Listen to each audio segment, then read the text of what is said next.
United States condemns in strongest terms the violence that's taking place there.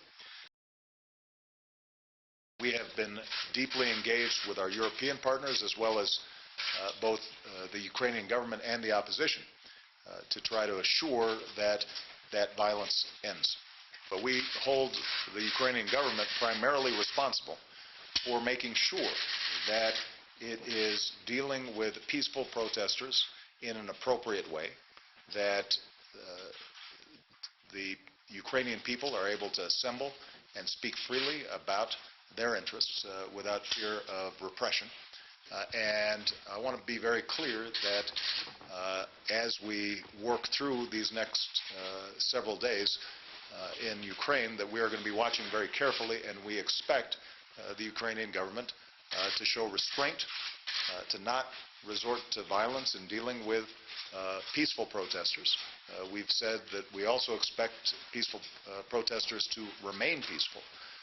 And we'll be monitoring very carefully the situation, recognizing that along with our European partners and the international community, there will be consequences if people step over the line.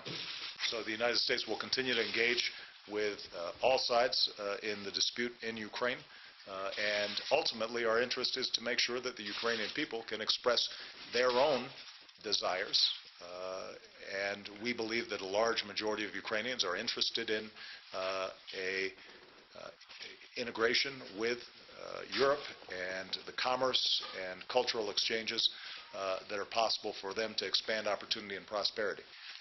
But regardless of how the Ukrainian people determine their own future, it's important that it is the people themselves that make those decisions, and that's what the United States will continue to strive to achieve. And I do think there is still the possibility of a peaceful transition within Ukraine, but it's going to require the government in particular to actively seek that peaceful transition, and it requires the opposition and those on the streets to recognize that violence is not going to be the path by which this issue will be resolved.